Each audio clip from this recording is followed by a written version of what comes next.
everyone, Novels Wonderland here. Thank you all for the love and support you've shown me and the channel. Oshi no Ko, I just wanted to be in a band. Chapter 99 to 111, Side Story, A Meeting in the UK. In my past life, I had always yearned for the country known as England. It was the birthplace of the Beatles, the greatest band in the history of rock, and the home of Oasis, the band I loved most in my previous existence. For someone like me, who had devoted most of his life to rock music, England was a nation I couldn't help but respect. For rock enthusiasts, the UK is nothing short of a holy land. For the record, when I speak English, I use a Manchester dialect. It has a rough quality to the consonants, giving the speech a distinctive, clipped rhythm. In my past life, I adored the Manchester and Lancashire regions, and I learned English specifically in that Mancunian style just to communicate with the locals. Of course, I completely failed my CSAT English listening tests because of it. If you're used to American English, it's relatively easy to understand a British accent, but the reverse is definitely not true. How do I know that? Because that was exactly my experience in my past life. The rain in Manchester really never knows when to quit, does it? But even though I was walking the streets of the England I had so dearly loved and yearned for, I wasn't exactly happy. Every time I stepped onto these pavements, the weight of my karma came crashing down on me. Wait, isn't this the building where they shot the cover for Oasis's first album? This country was a constant reminder that the success of Enfants Terribles wasn't built on my own talent or ability, but by stealing the inspiration of the great artists from my past life. Since starting a band in this life, I had ripped off countless songs, and the lion's share of them belonged to Oasis. That was simply because they were the ones I respected the most, and the ones who had the greatest influence on my life. In any case, I held my umbrella, and walked aimlessly through the drizzling streets of Manchester. There was a specific reason I had carved out time from my packed schedule to visit this city, but first, I wanted to burn the image of the city I loved in my past life into my retinas. I didn't have time to look around like this last time. This wasn't my first time in Manchester, but during the previous visit, I was too preoccupied with meeting Chris Martin and trying to shake off the crushing sense of debt in my heart to actually see the city. Though my past life had grown quite hazy, the way my heart was pounding now proved that my yearning for Manchester remained rock solid. Did he say to come to a club called the Boardwalk? The handsome blonde youth looked around, searching for a sign that read the Boardwalk. The reason the leader of Enfants Terribles, currently at the peak of his fame, had come to Manchester was to meet Liam Gallagher. To Hyde, Liam Gallagher was like the North Star, a celestial body that had provided the direction for his entire life. Tinkle. Hyde pushed open the wooden door, which felt like it might crumble at any moment from the moisture it had absorbed, and stepped into the club. This place is. As soon as he stepped inside, a familiar sight unfolded before him. The Boardwalk was the very club where Oasis had performed for 2 years during their indie days in his past life. He hadn't realized it just by the name, but seeing the massive Union Jack hanging behind the stage, Hyde knew exactly what kind of place he had stepped into. There, Liam was on stage, singing in his trademark posture. Despite being nearly 40, Liam was living a life intertwined with music, just as he had in the previous world. What's this? What brings a rock star all the way out here? I wanted to have a word with you, Mr. Gallagher. Hearing Hyde's words, Liam Gallagher stared at the youth before him with a look of pure confusion. He had liked the kid because he thought he was a reckless, bold rock star, but the boy standing in front of him looked like a brat who still needed a hand to hold. However, Liam Gallagher wasn't enough of a scoundrel to ignore a kid asking for help. Had it been the Liam of his youth, he might have ignored him while smoking a joint, but the man standing there now was an adult. How'd you even find this place? You said at the venue that if I came here, you'd buy me a meal. Liam Gallagher couldn't help but be shocked by Hyde's eccentricity. He had only said it as a joke, yet Hyde had actually tracked him down. From his perspective, it was incomprehensible that a star of Hyde's magnitude would seek him out. To Liam, who spent his days tightening screws in a Manchester factory, the fact that Hyde had come all this way just to talk was difficult to grasp. Well, I suppose I am a bit of a big deal. But Liam Gallagher was a man so thick with self-affirmation and confidence that he could write off even such an odd occurrence as a natural result of his own greatness. What would you think if I told you I released an album by stealing someone else's songs?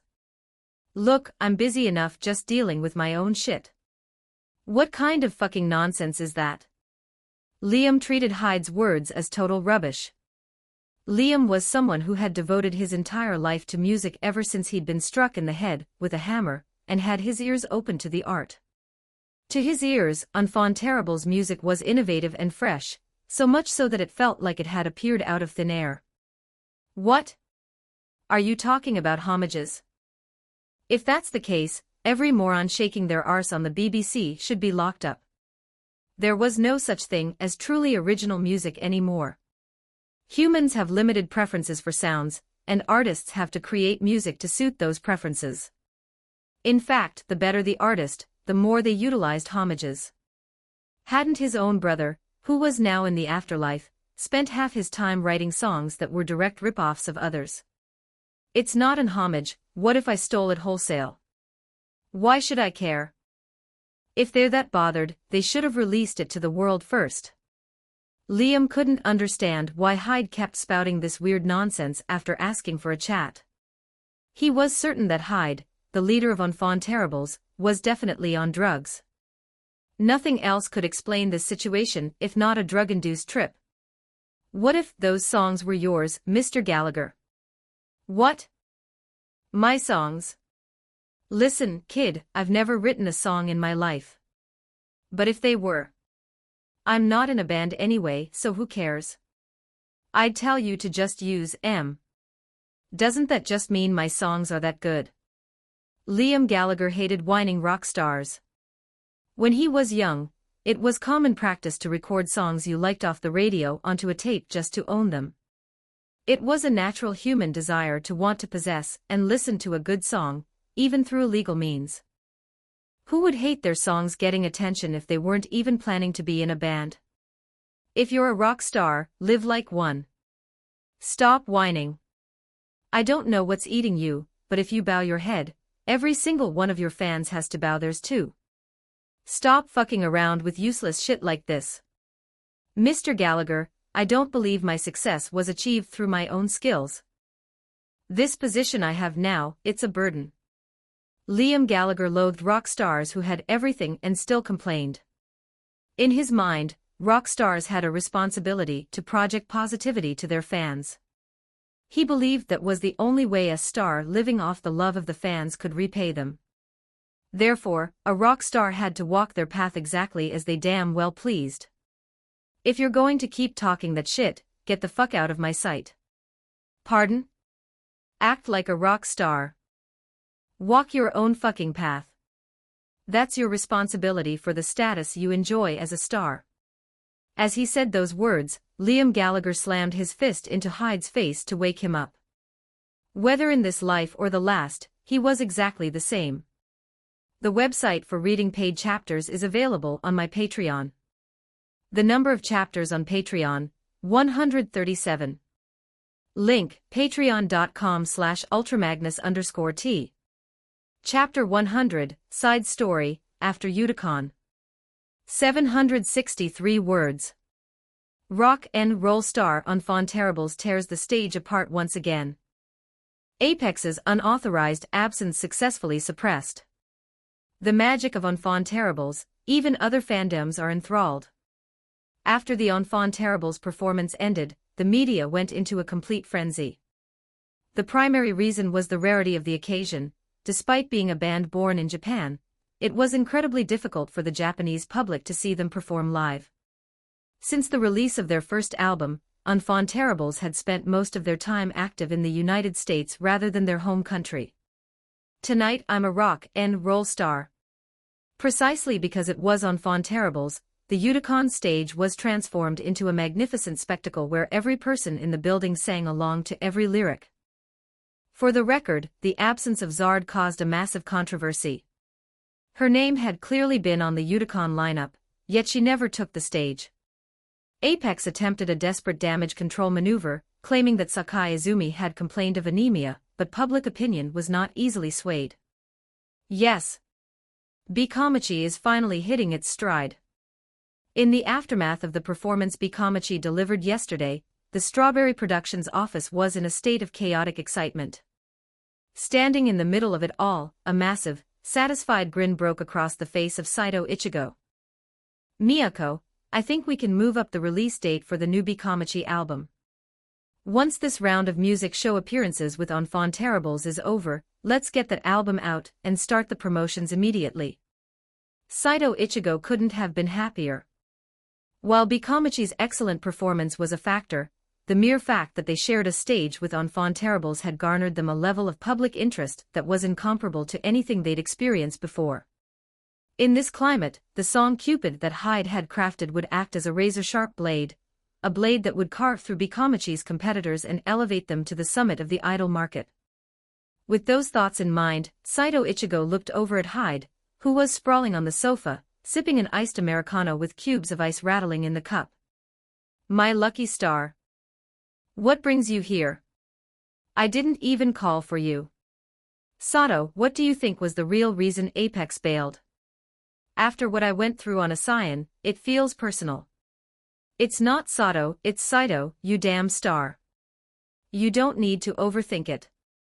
They tried to stage a boycott, and got stabbed in the back by their own scheme." Having honed a sharper intuition through running a major label, Saito Ichigo immediately deduced the logic behind Apex's boycott. "Then do you think there's any chance they'll try to harm Bikomachi?" "No, none at all. From their perspective, there's no merit in picking a fight with another major agency like Strawberry Productions. You know how it is, the entertainment world is a web of interconnected interests." Hyde offered a bitter smile at Sato's words. Just as he said, the industry was a world that revolved strictly around business and mutual benefits. Lately, Hyde had been feeling this reality more acutely. As Enfant Terribles grew into bigger stars, the space once occupied by human elements like friendship was being steadily replaced by business. "Yeah, I'm well aware. Of course, if they show any sign of doing something like that, we'll step in. Even if we have to leverage the influence of Enfant Terribles." Hyde felt that realization once more while looking at the men in front of him. The success of Enfant Terribles had turned even Saito Ichigo, who used to value humanity and loyalty above all else, into a cold-blooded professional. "But if this were the old days, wouldn't you have stepped in first? You're the one who cherished Bikomachi like they were your own flesh and blood, Saito. Public and private matters have to be kept separate. I'm not just Bikomachi's manager anymore, I'm the president of Strawberry Productions. Hyde, what I'm doing now isn't a charity. It's business." There was nothing logically flawed in Saito Ichigo's argument. However, Hyde, the leader of Enfant Terribles, couldn't help but feel a pang of sorrow seeing everything surrounding him slowly turn into a transaction. "Do you still consider AI to be your daughter?" "Of course I do. But AI the idol and Hoshino AI, my daughter, are two things that must be distinguished." "You've changed a lot, Saito." Saito Ichigo let out a smile tinged with bitterness before opening his mouth to speak. Nothing in this world is forever, after all. Chapter 101, 100 Chapter Anniversary Side Story, Halloween Without AI. 2,835 words. "Leader, we're actually a bit busy this Halloween. Hey man, my wife is nagging me, asking when I'm ever going to spend time with the kids if not now. Damn it. She was like an angel when we were dating." The day before Halloween. The morning at the Hoshino residence, which had temporarily relocated to New York for the production of Enfant Terribles' new album, was as cold as ever. Contrasting with the frigid atmosphere inside the house, the streets of New York were illuminated by jack-o'-lanterns carved from massive pumpkins, their orange fairy lights twinkling in preparation for the holiday. Some houses had already set out candy baskets for the little monsters expected to visit. The streets of New York, which had endured so much pain since the 2008 Lehman Brothers collapse, held an eerie yet joyful vibe. For the record, Yokishi and Shuji, who had started families of their own as time passed, planned to spend the day with their children, whom they had neglected due to the constant touring. Everyone's busy, I see. After meeting Yokishi and Shuji, Hyde made his way toward a lakeside cabin he had prepared in the States as a sort of vacation home. He simply wanted to escape the city's cacophony and find peace in a secluded place. Halloween was a day for children. Back when AI was alive, they would exchange candy and chocolate while making plans for the end of the year, but now that she had passed away, he had long since graduated from such festivities. Though he had children who shared both his and AI's blood, Hyde didn't have the confidence to look at faces that resembled her so perfectly. Why are there so many invitations? There were plenty of adults looking to enjoy the children's festival by throwing parties, but Hyde's life was far removed from such things. He wanted to avoid noisy crowds.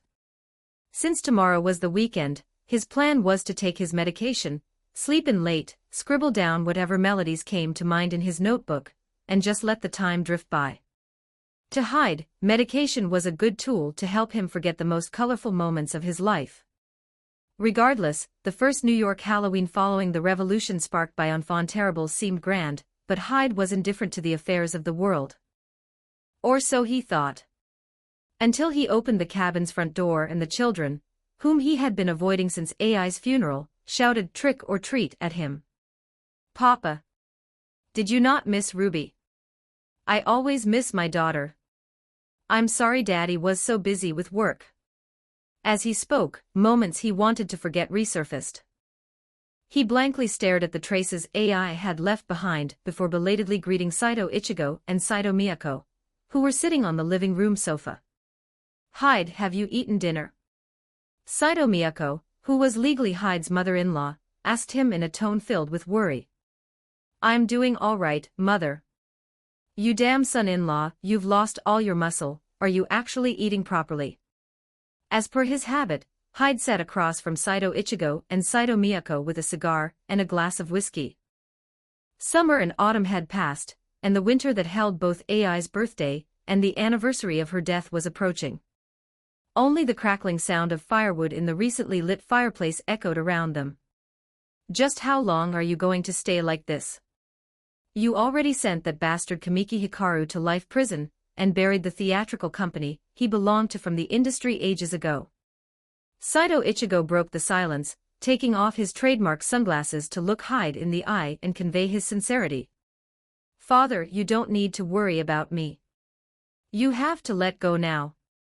Nothing Saito Ichigo said was wrong. In fact, Hyde knew it himself. He knew that no matter how much you yearn for those who have left, they never come back. "I don't know how. Saito, without AI, I'm just the frontman of Enfant Terribles.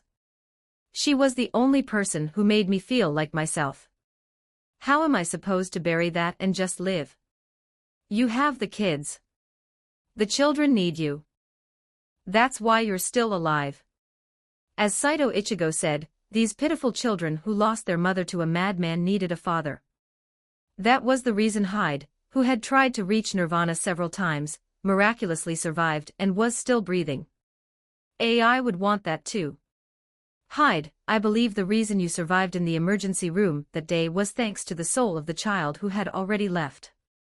Hyde listened to his father-in-law while looking at a photo tucked in his wallet from their happiest time. In the photo, AI was still smiling with the children, her face as beautiful as ever. After staring at the photo for a long time, Hyde made a face of resolve, threw the syringe that had been sitting on the table into the trash can and spoke. "I think so too, Father." Hyde intended to start acting like a father again, a duty he hadn't been able to fulfill for a while. Though it was still painful to look at his children's faces, which were the spitting image of AI, the living had to keep on living. Hyde drove out and bought the children's costumes. To ensure the children of the world's most famous band leader could walk the streets in peace, that much of a disguise was necessary. Ruby wore Yoshi pajamas from Super Mario, while Aqua was disguised as Mario. The elders of the Saito family and the sole adult of the Hoshino family smiled at the sight. The children, who looked exactly like the one who had left, seemed to have even inherited her personality. "Father, you want me to do it too? You damn son-in-law, if you don't do it, there's no point in the disguise. Hyde didn't want to wear a costume. He argued it made no sense to walk around New York in a costume at his age. However, Saito Ichigo found Hyde's protests absurd. Hyde was still a vigorous man in his 20s. With all due respect to his deceased daughter, his son-in-law was a youth in his prime who wouldn't be out of place even if he chose to remarry at any moment. Eventually, Hyde punched holes in a McDonald's paper bag lying around the house and pulled it over his head.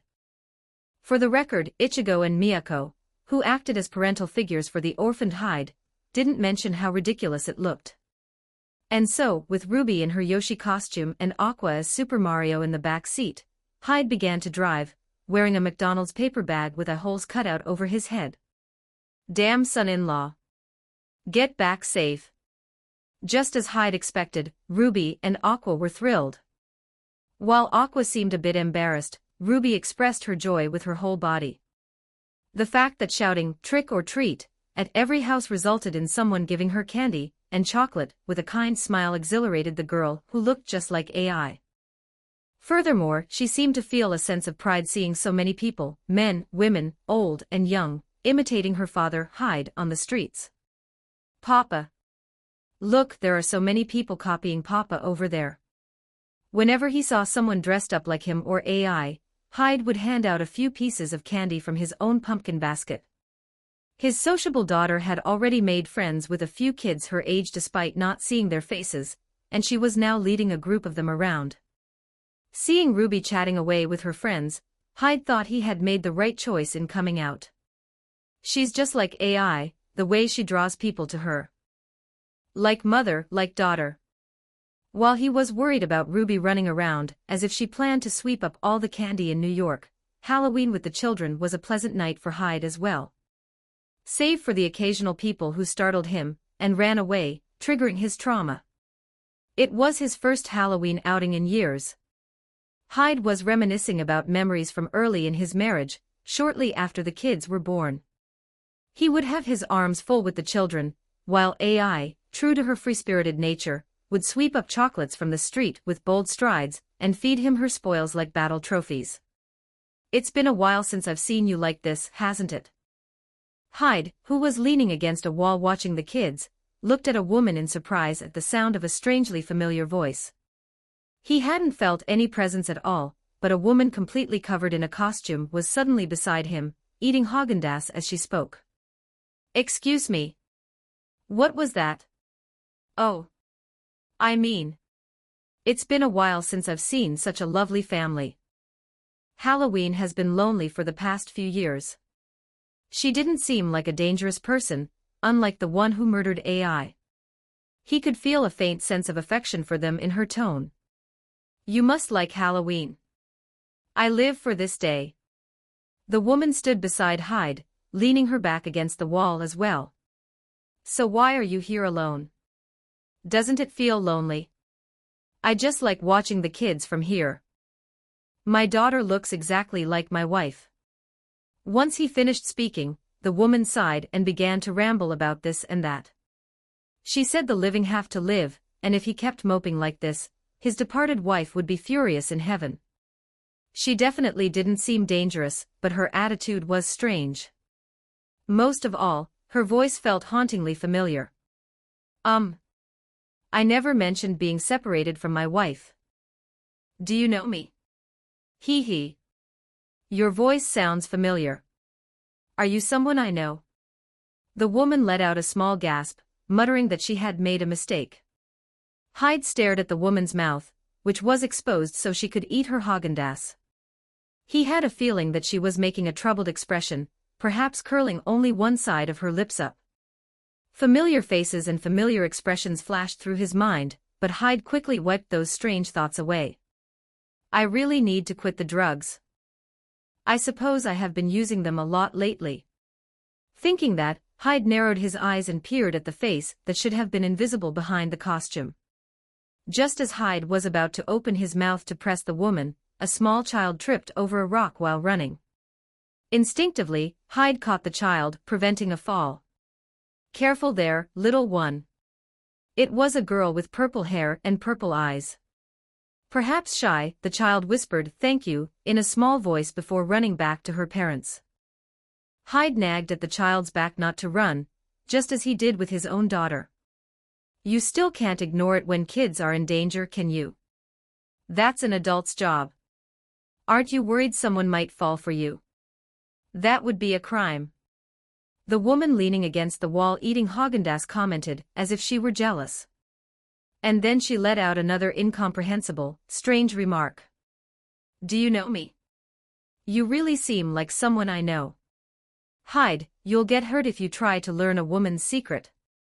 The woman no longer even tried to hide the fact that she knew Hyde.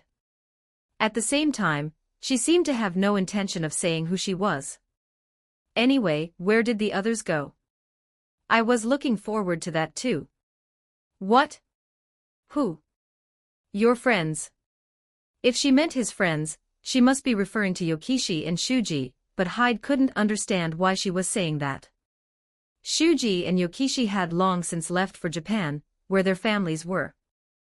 That fact had been reported extensively in the media. Anyone living in the States would have known. Have you been living under a rock? Should we at least introduce ourselves? At Hyde's question, the woman simply stared at him.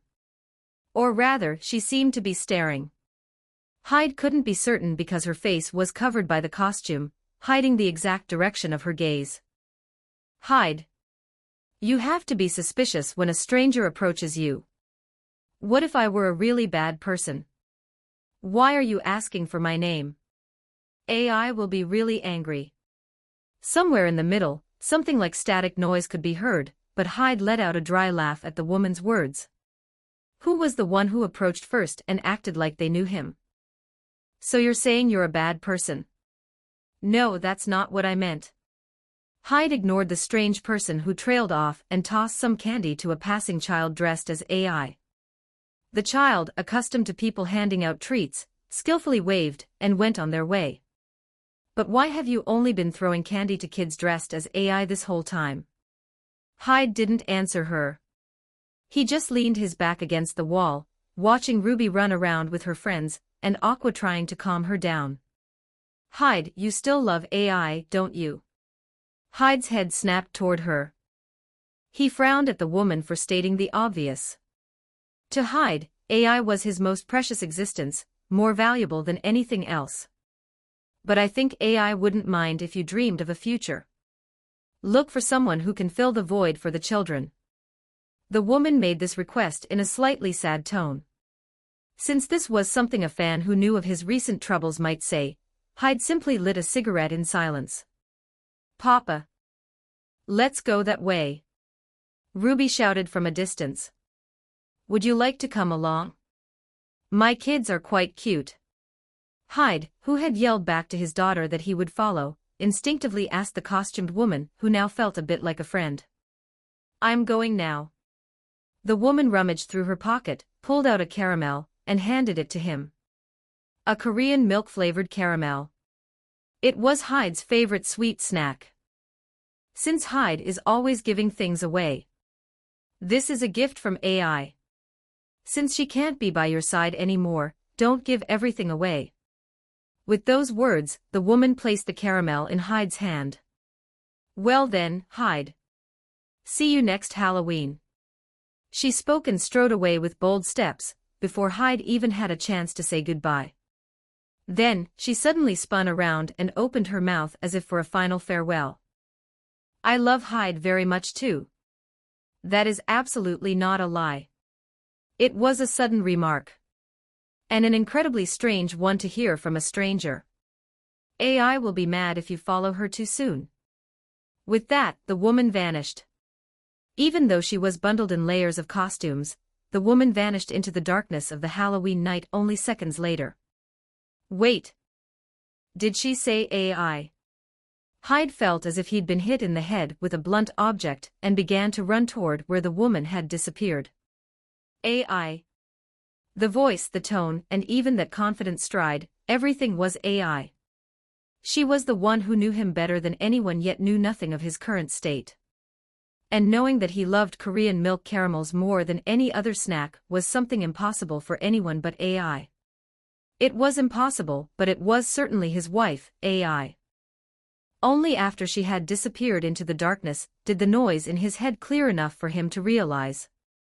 Even though everything had pointed to her being AI, he hadn't seen it. Hyde ran in the direction she had gone. But no matter how much he ran, there was no sign of the woman completely covered in her costume. Ha! AI, I'll do as you say. But I'm not remarrying. AI had briefly appeared in the shadows and then naturally vanished, as if following the laws of nature. As if his meeting with her hadn't even been real, she left without a trace. With the single exception of the milk caramel in his hand. Hyde clutched it, hot tears streaming down his face as he looked into the empty air. Papa! When are you coming? Hyde quickly wiped his tears and walked toward his daughter. He thought about coming out next Halloween with his father-in-law, Saito Ichigo. Hyde, who had been wandering after losing his other half, could now stand on his own as a father. Halloween, the day when the souls of the dead visit the human world before traveling to the afterlife. The website for reading paid chapters is available on my Patreon. The number of chapters on Patreon, 137. Link, patreon.com/ultramagnus_T. Chapter 102, Life Doesn't Always Go as Planned. Second try. 716 words. We're cutting the number of tracks for Koda Kumi, Hamasaki Yumi, and Osawa Shinichi. Even after being humiliated by NHK and Enfant Terribles, AVEX still hadn't abandoned their greed for the closing slot. To execute the orders from the top, the AVEX department head devised a scheme. He planned to drop one song from each of the agency's groups on the day of the broadcast. If AVEX's groups skipped one stage each, it would leave roughly 10 to 15 minutes of airtime toward the end of the show. If Zard appeared to fill that vacuum, the finale of Fuji TV's Music Fair would naturally fall into AVEX's hands. But wouldn't the timing be off? What about the rehearsal? The rehearsal will be similar to what we did for Uticon, so a quick audio check should be enough. Besides, I've already coordinated with the PD, so all you have to do is go out there. As if proving his status as a department head at AVEX, one of the top-tier labels in the Japanese entertainment industry, he demonstrated swift, ruthless execution. The moment his boycott against NHK failed, he set his sights on Fuji TV. Compared to the public broadcaster NHK, Fuji TV, a commercial station, shared much more common ground with AVEX. The AVEX department head had successfully lobbied the PD and CP of Music Fair to deliberately cut several songs.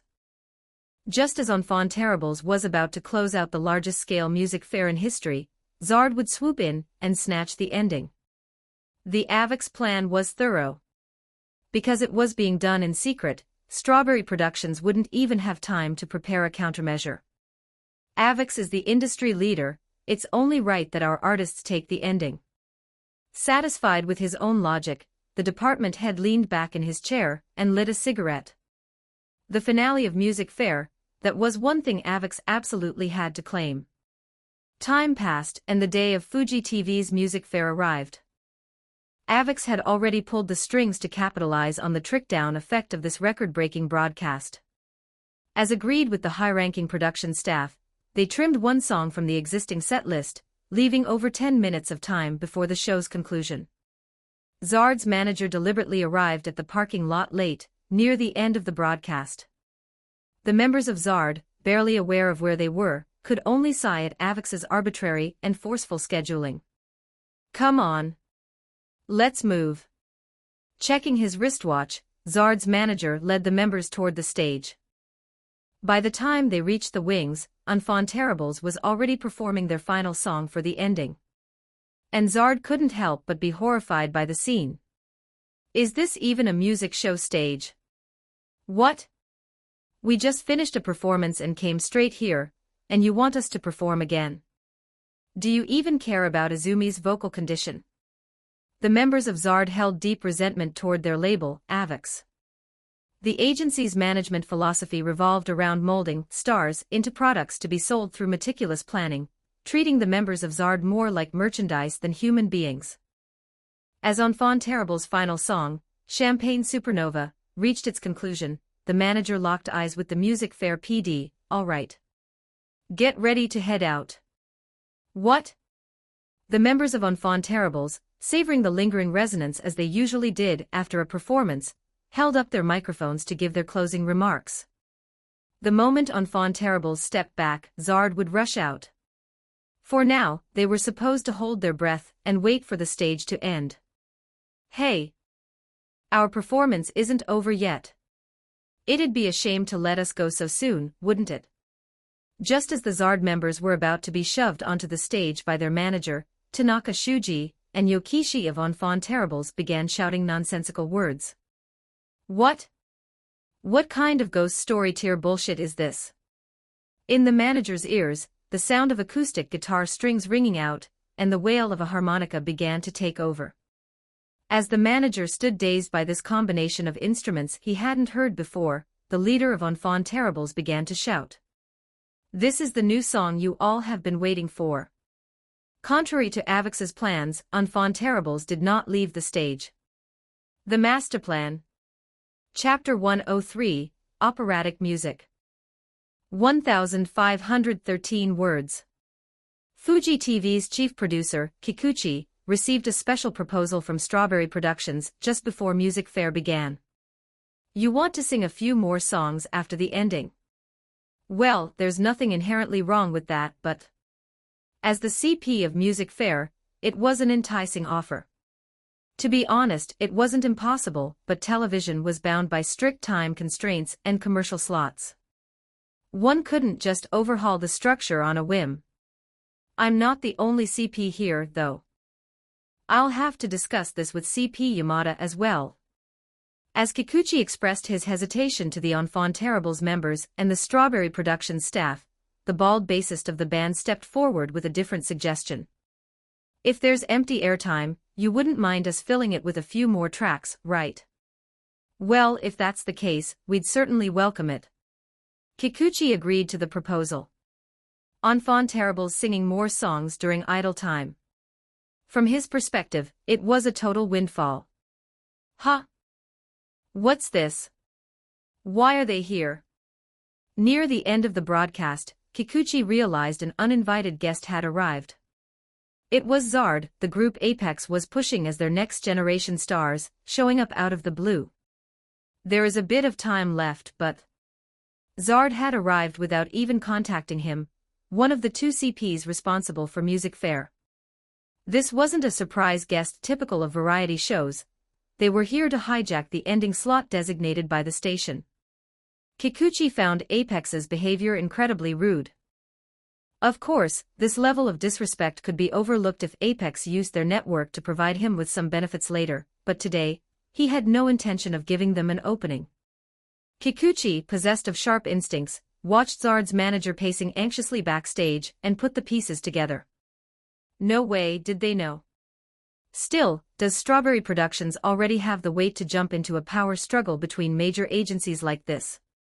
Just as Kikuchi felt the birth of a new powerhouse agency in the Japanese music industry, the intro to Enfant Terribles' new song reached his ears. Leader. Look over there. Zard actually came. Enfant Terribles' bald bassist pointed toward the members of Zard, who were standing dazed beneath the stage. Hyde, however, didn't spare them a glance. In fact, he felt like he should thank them. Hey, Baldy, show some gratitude. We've got a beauty, who went out of her way to make time for us. Musselman, are you falling for their front woman, Sakai Izumi? Seriously, how long has it been since Levine dumped you? Looking for new love already? Baldy, I never confessed. Therefore, I wasn't dumped. Apex's tactic was one we would have fallen for if Saito Ichigo, the president of Strawberry Productions who had an uncanny nose for these things, hadn't told us to prepare for after the ending. With Enfant Terrible's current status, giving up the Music Fair ending wouldn't have hurt much, but following Ichigo's advice that being prepared costs nothing, we had readied an encore stage. Ultimately, Saito Ichigo's prediction was spot on, and the situation aligned perfectly. Once again, Apex was left in the dust, and Enfant Terribles claimed the ending for themselves. The master plan. Gripping the microphone, we stepped forward right to the edge of the audience seats. For context, the master plan was a massive track running 5 minutes and 30 seconds, a song we had never performed in full during a live broadcast. The reason was obvious. Having released 4 full-length albums across our first and second eras, Enfant Terribles had plenty of other hits to use besides the master plan. I struggled quite a bit because we didn't have enough tracks stockpiled when making the second album. Releasing a killer new song while the fever of the second album was still hot. That was the kind of thing amateurs who didn't understand the business did. Enfant Terribles hadn't even properly started the tour for the second album yet. Under these circumstances, an Enfant Terribles new song carried immense shock value. It was enough to make even the bureau chief of Fuji TV come down and urgently mobilize equipment and personnel to set the stage. Although it had been sidelined by many other masterpieces, the masterplan was regarded as a legend in my past life. With those thoughts in mind, I grabbed the microphone on the stand in front of me. A song I had listened to until my ears were weary during the exhausting days of my previous life.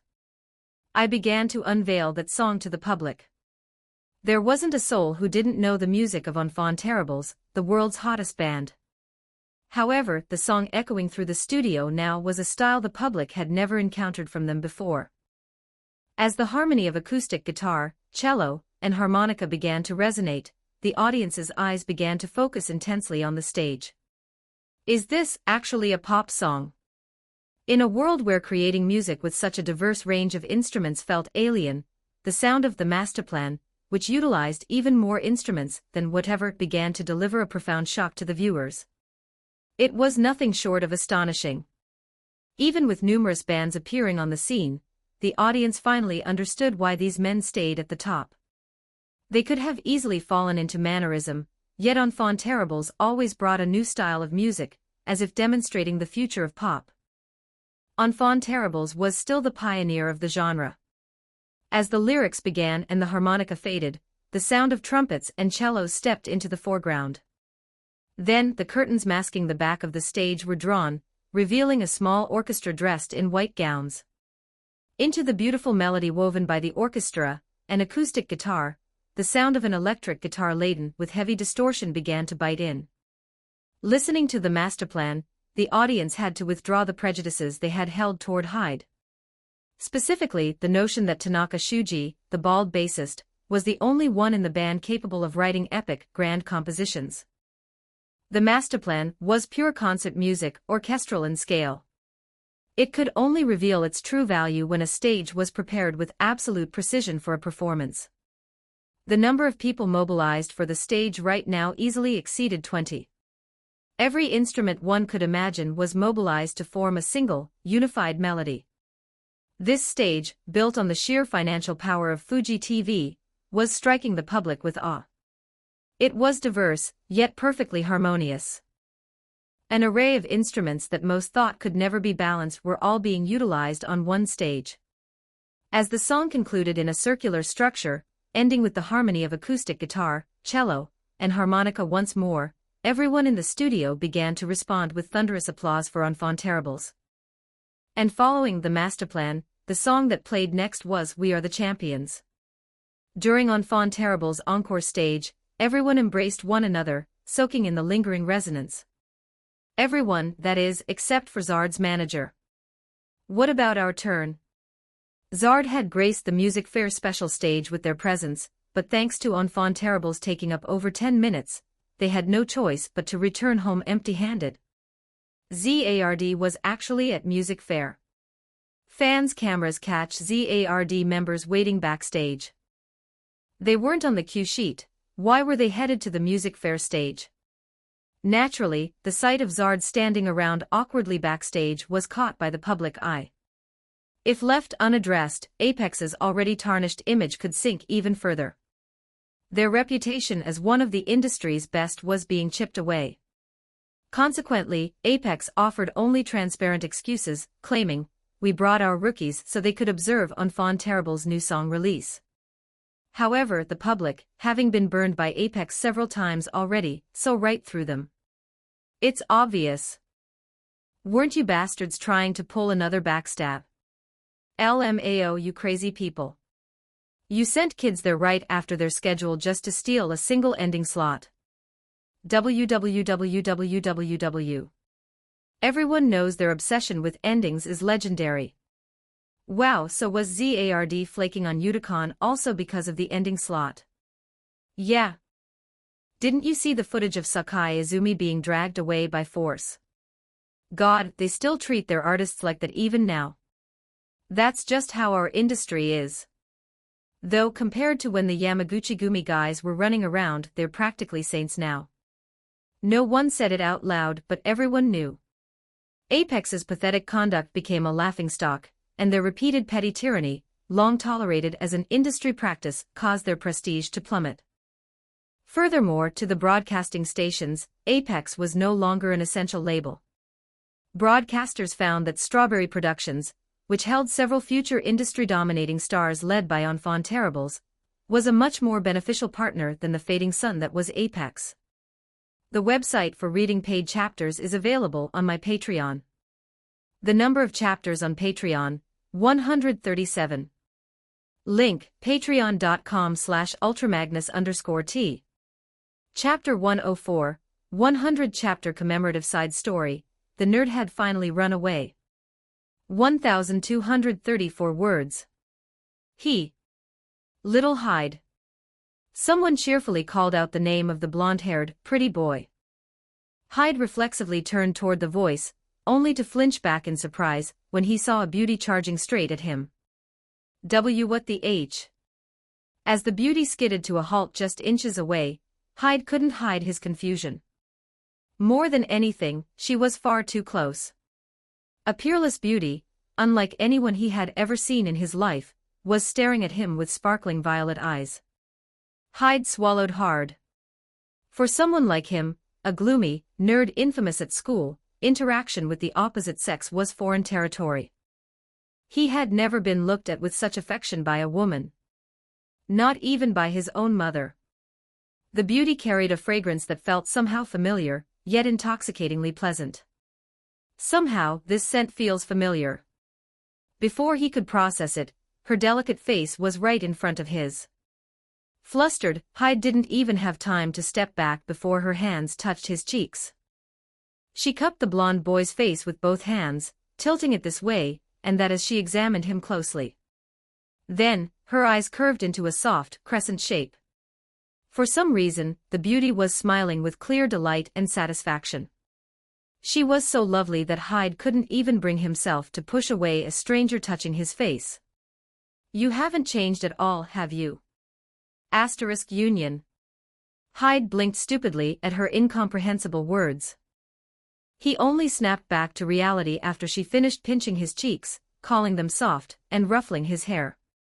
Having never experienced a woman's affectionate touch, he finally took a hesitant step back. Who are you? So Hyde still doesn't know AI. The beauty said something he couldn't understand, then suddenly wore a teasing expression, letting out a playful, nasal laugh. Hyde's future bride. Someone like you and a nerd like me. Hyde couldn't keep up with the conversation, which was driven entirely by the beauty's outrageous pace. He waited for her to say it was a joke, but she didn't even bother to correct herself. She only wore a confident smile, as if to confirm that yes, she really was his future bride.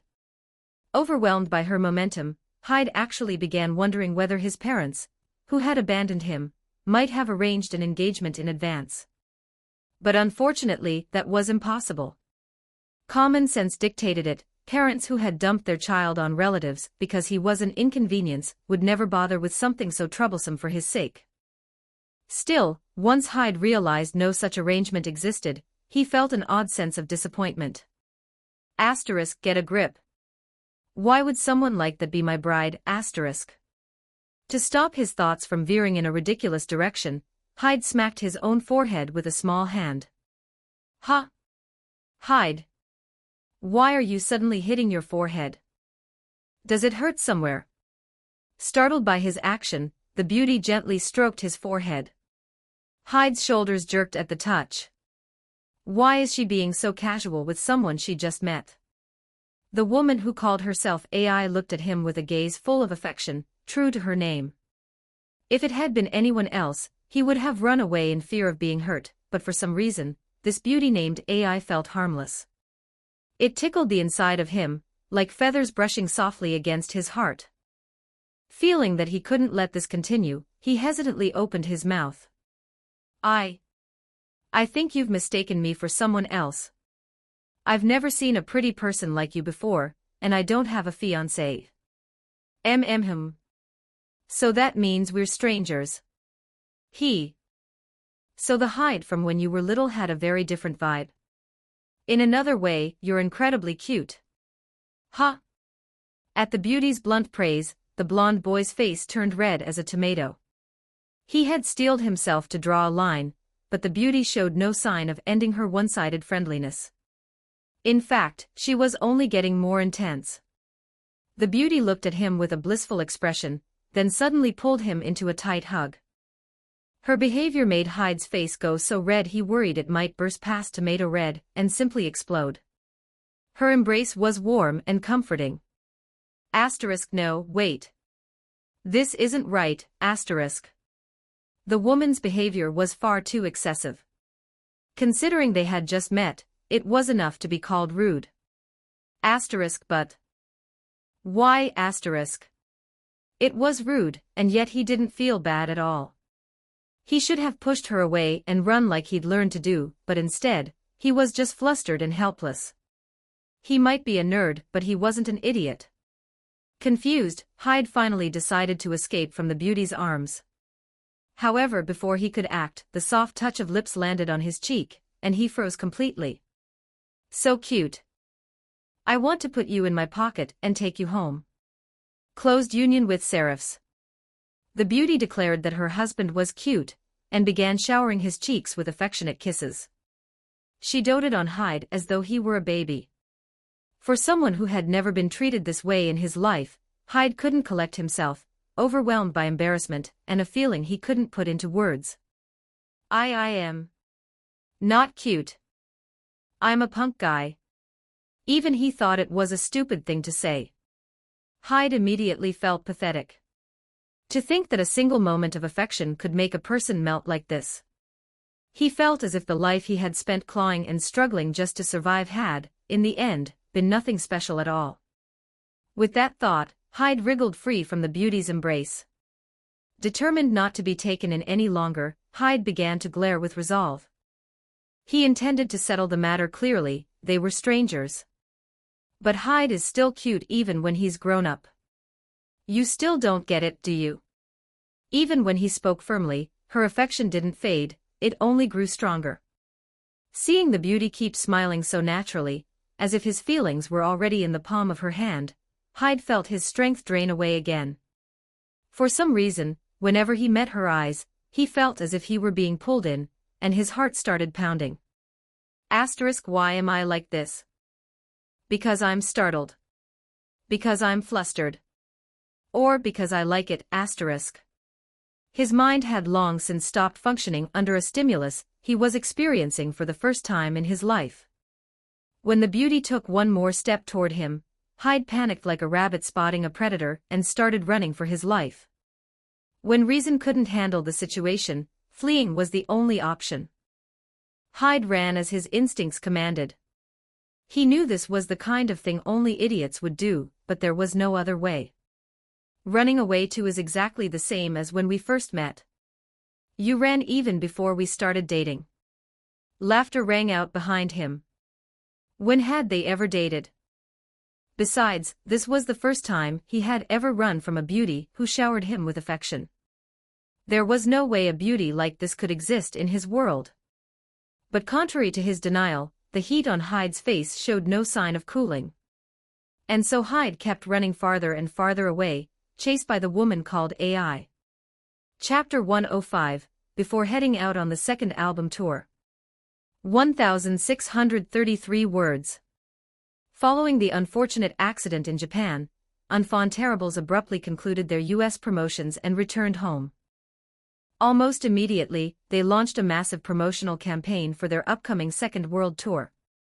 Every soul across the Japanese archipelago gasped at the sheer, terrifying scale of the tour. What was the scale of the Enfant Terribles tour for their first album? Wasn't it around 2.5 million? How many this time? Strawberry Productions announced it's 6 million people. Enfant Terribles, their momentum is insane. What was the scale of the world tours during the peak of Michael Jackson, the one everyone calls the GOAT? Wasn't it 4.5 million? From now on, Enfant Terribles is the GOAT. Holy shit. Look at it from another perspective, you bastards. The world population is 6.8 billion, and only 6 million of them get to go to an Enfant Terribles show. Doesn't it feel too small? They should have aimed for at least 10 million, not 6 million. And damn it, please tour Japan properly too, this crazy bastard LOL. Are you an Enfant fanboy? This is hilarious LOL. I want to go to an Enfant concert too, but it's damn expensive.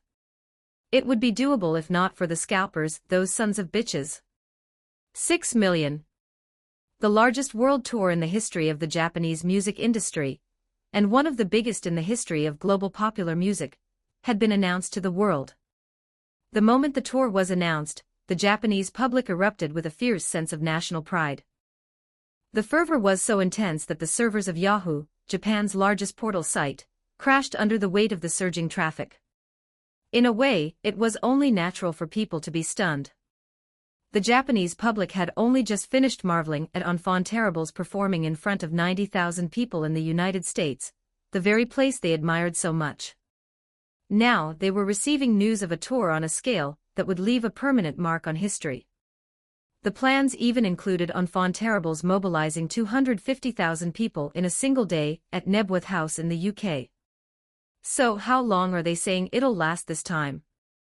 The duration was 5 months. A world tour running from December through May. It was the largest world tour in history, aiming to draw 6 million people in a span of just 5 months. Everyone was awestruck by this staggering display of power, something other Japanese artists couldn't even fathom. At this point, going on a promotional tour before the actual world tour felt like a waste of resources. Why did they even come back to Japan? Can't they just keep touring abroad and making bank? Didn't they come back because of that terror attack? Even if Hyde has to come back, the rest of the members don't need to, do they? I heard the other members cherish AI like a little sister too. Damn. AI's networking is insane. But really, there's no need for them to promote in Japan. Did they just come back for the domestic fans? Maybe. Do you guys even check before commenting? There's a notice that Enfant Terribles is holding a fan meeting in Japan before they leave for the tour. Truly the GOAT. Sheet. Something big is coming. And then, one more piece of news arrived. Before embarking on their second album tour, Enfant Terribles had decided to hold a fan meeting for their Japanese fans. A fan meeting. To summarize it in one sentence, it was a place where stars and fans met to hang out casually. Well, I suppose it's about time we gave the domestic fans a carrot. But are you sure about the schedule? If we do this, you'll have to leave for the tour without any rest. Miyazaki Makoto, who served as the manager and producer for Enfant Terribles, was scouting the venue for the fan meeting. The Tokyo Dome. A place with a capacity of 46,500, where only the brightest stars in Japan were permitted to take the stage. That was where the Enfant Terribles fan meeting was scheduled to be held. All of this was based on the sudden insistence of Hyde, the leader of Enfant Terribles. Miyazaki Makoto cast a suspicious look at Hyde. So, what brought on this change of heart? Originally, you were just going to shoot the tour teaser comfortably and take a break. The fan meeting. Hyde simply smiled at Miyazaki's question. His reason for holding the fan meeting was purely for the fans. Ever since his encounter with Liam Gallagher, he had been striving to fulfill his responsibilities as a rock star. Since the release of their first full-length album, the time Enfants Terribles had spent in Japan had been extremely brief. Most of their time in Japan had been spent effectively vanishing, under the guise of resting, meaning their active time as stars in their home country was even shorter. Although the Enfants Terribles fan café was the largest in the Japanese online community, many members expressed disappointment that the band barely carried out any activities within Japan. I just tried thinking from the fans' perspective. Honestly, their chance to see us is like once a year. While they can easily see our faces on the internet, that's not quite the same as meeting in person, is it? You've completely adjusted to the rock star life, haven't you? You used to be so busy running away from it. Well, it's not like I do it because I enjoy it. Anyway, Makoto, please handle the fan meetings and events in every country we visit from now on. While Hyde still couldn't fully enjoy the adoration and fantasies fans projected onto him, he decided that small events or fan meetings were necessary for every country they visited. For the sake of those who couldn't make it to the concerts. A fan wants to see their star, and a star lives off that fan's interest. Hyde believed that a free fan meeting was the perfect gift for the fans who had been longing to see Enfants Terribles. And on the day of the fan meeting, 46,500 die-hard fans of Enfants Terribles gathered at the Tokyo Dome. For the record, any scalpers caught trying to profit from tickets were beaten to a pulp by the fans whenever their schemes were discovered. The fan meeting was essentially a mini-concert. It was a modest affair where talk sessions with fans took center stage, interspersed with giveaways of signed items. Shuji and Yokishi were beaming at the smiles of the fans attending this mini-concert.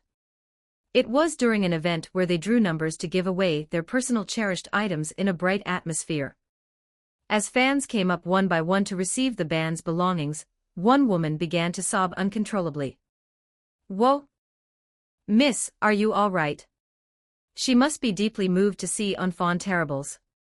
"You guys better take responsibility for this."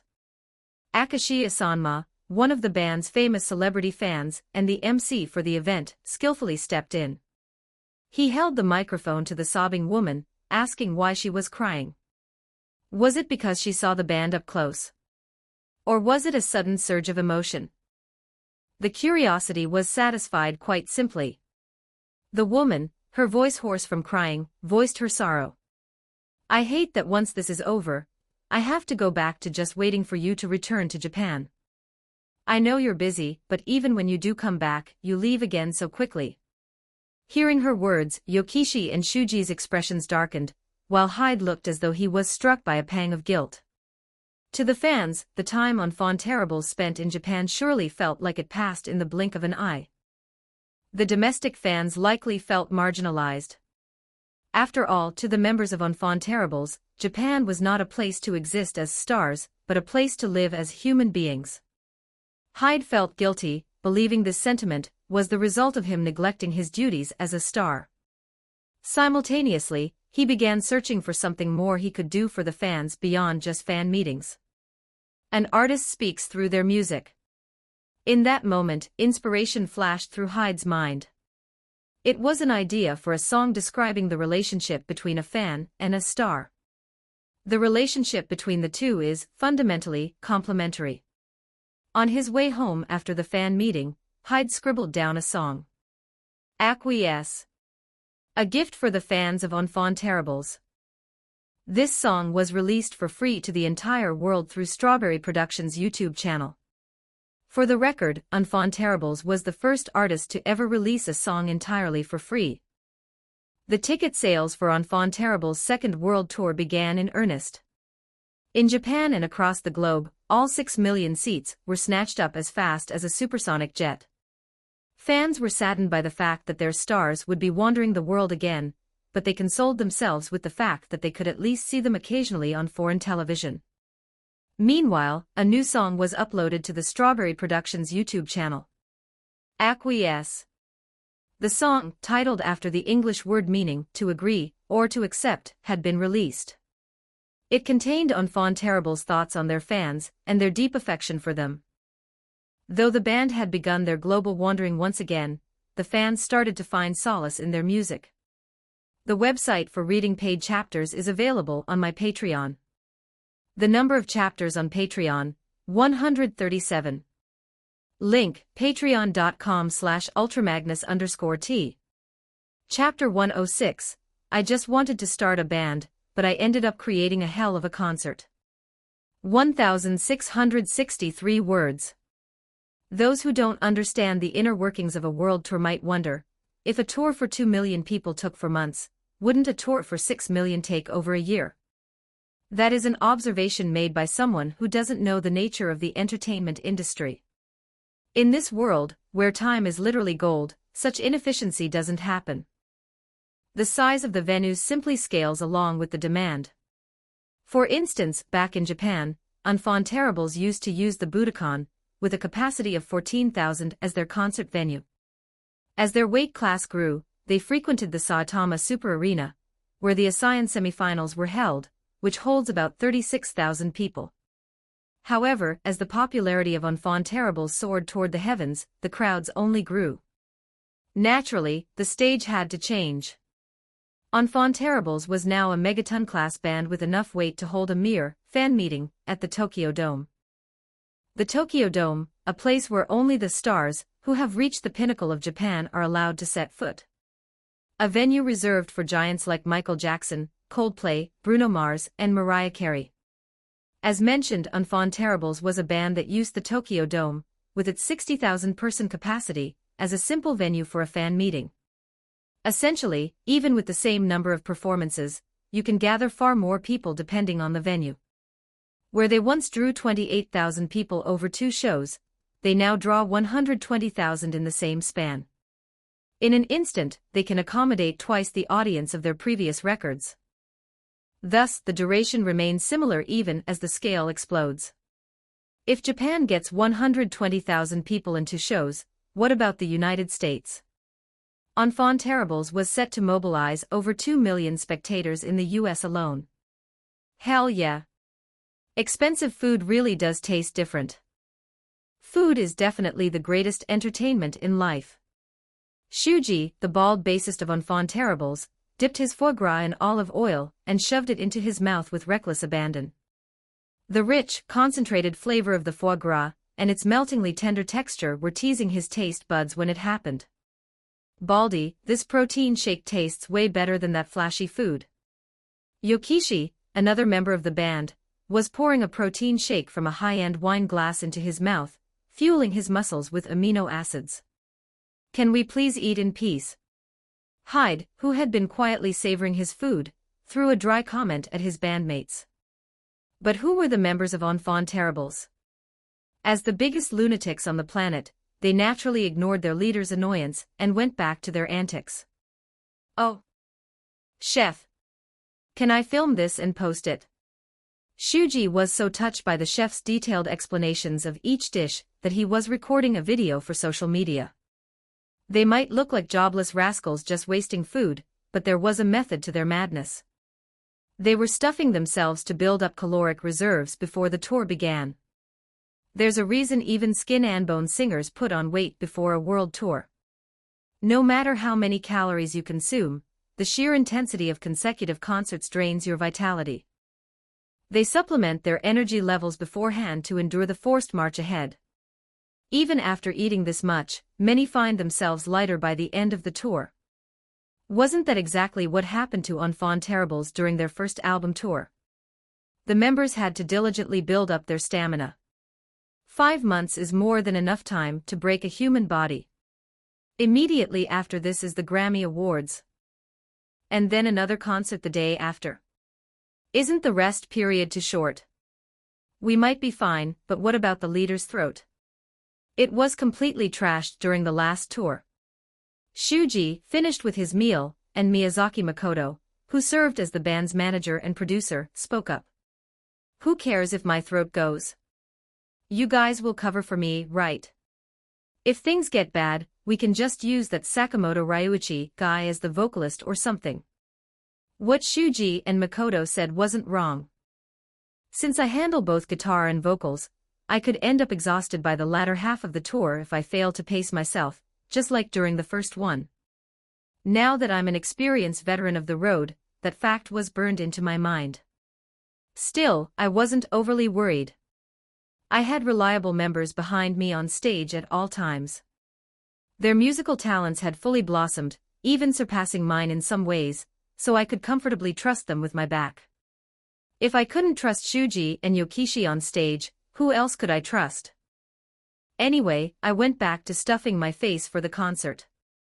The New York concert marking the start of the second tour. We were set to perform our music for 83,000 spectators at a place called MetLife Stadium. Well begun is half done. To prepare for diving into the madness of the crowd, I began knocking back shots of strong whiskey. Wednesday.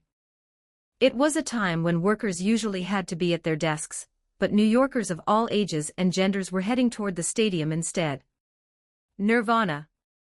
Fans clutching concert tickets bearing the title of Enfant Terrible's second tour converged on MetLife Stadium with faces full of anticipation. The venue, boasting a capacity of 83,000, was so packed before entry that there wasn't a spare inch to step. Even the New York State Police had to step in to maintain order. Who the hell are those guys? Did they seriously pitch tents on the rooftops? New York citizens didn't hesitate to set up tents on nearby rooftops just for a chance to catch a glimpse of Enfant Terribles, the stars among stars. Every roof that could be considered a prime viewing spot was already occupied. Some people sang Enfant Terribles songs with their arms around each other's shoulders while waiting in line, while others chanted the slogans of the September movement triggered by the band. Though no one led them, everyone began to chant the symbols of Enfant Terribles in unison. All right. Everyone inside. Admission began, and the crowd that had been shaking MetLife Stadium with their presence began to fill the seats, chanting the band's name. Michael Stipe. After sending a Wall Street suit to the hospital by making an assault look like an accident, he had scrounged up enough time and meager savings to buy a seat at MetLife Stadium. True to their nickname as representatives of the working class, the ticket prices for Enfant Terribles were affordable enough for even someone like him, who was currently paying off legal settlements to that damn suit, to purchase.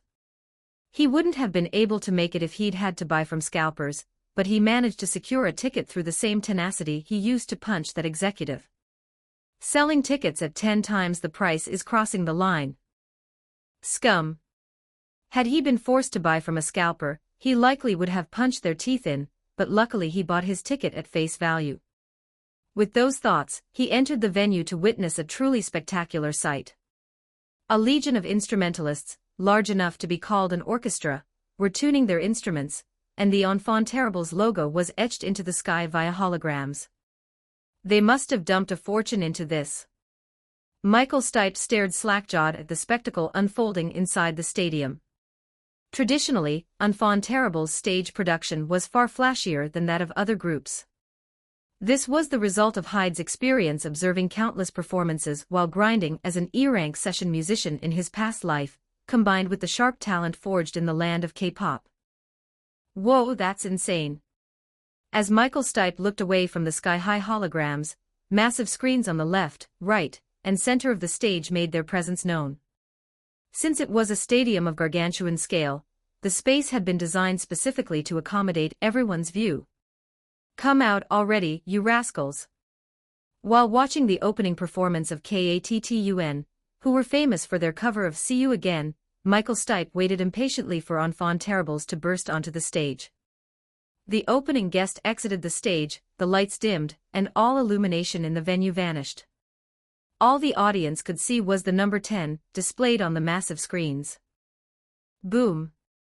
As the countdown reached 0, an explosion sounded, and light so bright it was hard to even look at began to erupt on stage. When the light subsided, small red pyrotechnics went off at the front of the stage, and the members of Enfant Terribles popped onto the stage like popcorn. However, something was strange. Where's Hyde? Why is it just them? Hyde, the leader and frontman, was nowhere to be seen. Instead, even the guitar was being held by a Japanese youth named Sakamoto Ryuichi, someone who had briefly served as Hyde's sub in the past. Even though the interlude for rock and roll star, the established opening track for Enfant Terribles, was already ringing out. There was no sign of Hyde. What's going on? Did they have a falling out? At that exact moment Hyde, wearing his signature round lens sunglasses, shot out like Michael Jackson during his Dangerous tour, amid a rain of sparks falling from the sky. Shithole. Time for all of you to drop dead watching the show. Before he could even process the flashy performance, Michael Stipe found himself shivering at the sound of Hyde's voice, which was now focused entirely on the vocals. Hyde was excellent as a guitarist, but he was even better as a vocalist. There was a reason he held the role over Shuji and Yokishi, who were both talented singers in their own right. As the voice and music that had drawn him here echoed through the stadium, Michael Stipe began to roar out joyful curses louder than anyone else. Chapter 107, Blood. 933 words. It's time to end this. Enfant Terribles performed 3 songs for their encore, then made a show of pretending to leave the stage. Fooled by the band's prank, some fans were in floods of tears, sobbing uncontrollably, while others chanted the stars' names, demanding even more. My throat's sore from singing all day, you know. More. More. The heat of the arena hadn't cooled an inch. Ignoring Hyde's playful grumbling, the fans continued to scream their hopes toward the stars. Responding to the fervor, the members of Enfant Terribles returned to the center of the stage and took their positions. In truth, they never had any intention of leaving just yet. All right. Whatever it is, just say it. As Hyde spoke, arrogantly snapping his gum, the audience began to chant a single word in unison. Acquiesce. Acquiesce. A song Enfant Terribles wrote specifically for the fans, and their first ever duet track that had never been performed live before. The crowd at MetLife Stadium was desperately hoping for a live performance of that very song. Who are the ones looking for Yokishi and Shuji's voices? As soon as Hyde finished his characteristically blunt, tsundere remark, Sakamoto Ryuichi, who was filling in on guitar to free Hyde up, seized the stage with the crisp, driving opening riff of Acquiesce. The British publication The Guardian had once called the act of releasing such a masterpiece as a B-side for free on a fledgling IT site like YouTube, a decision fueled by the sheer hubris of artists convinced their creative peak would last forever, a move they predicted would herald Enfant Terribles' artistic downfall. In response, the band had simply given that opinion the middle finger. The reason was simple: Acquiesce was a gift from Enfant Terribles to the fans who cheered so passionately for them. Because of that, the song's copyright was currently released for free use. As the song reached its climax, the audience began to sing along in a massive choir. Acquiesce was a particularly magical track for the longtime fans of Enfant Terribles. It captured the band's early sound before their tone shifted darker after the second album. The lyrics of the chorus, pleading that they believe in and need one another, felt like a moving depiction of the bond between the stars and the fans who supported them. Even though the song hadn't been out for long, the crowd sang every word perfectly. Because we need. When the song ended, the audience stopped calling for more encores. While they were still heartbroken to let their stars go, they believed that Enfant Terribles, who cherished them this much, would surely return. Enfant Terribles gathered for a final bow before heading backstage. I'm going to the bathroom. Sakamoto Ryuichi, experiencing a concert of this magnitude for the first time, sprinted for the restroom the moment they stepped off the stage. That guy, after drinking all that beer. Well, it's his first time. It happens. Rock band performances differed from idol stages in many ways. Unlike idol performances that required constant, repetitive dancing and singing, band members use instruments, which allows for brief moments to catch their breath. Because of this, small snacks and alcohol are always kept in the back of a band's stage setup. Even Freddie Mercury performed at Live Aid while sipping on beer, didn't he? Of course, I didn't touch the stuff. Or rather, I couldn't. I was still legally underage. Even in Japan, I rarely got the chance to drink because of the way AI watched me.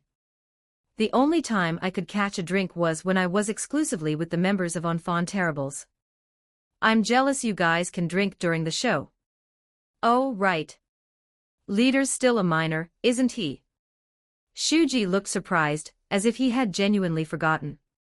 Honestly, I probably could have gotten away with it, but if AI ever caught me drinking during a performance, the lecture would be legendary. I chose restraint. Personally, I thought the work ethic of AI, who styled herself as the ultimate idol, was on another level. But the real reason Hyde isn't drinking is because of AI. Hyde. In the middle of our idle chatter, one of Enfant Terrible's sound staff members came running toward us in a panic. What was going on? We had only just started the tour, so there shouldn't have been anything so urgent. We were bound to cause some trouble eventually, but we hadn't done anything yet. Your family is here to see you. My family? When I think of family, only the band members and AI come to mind.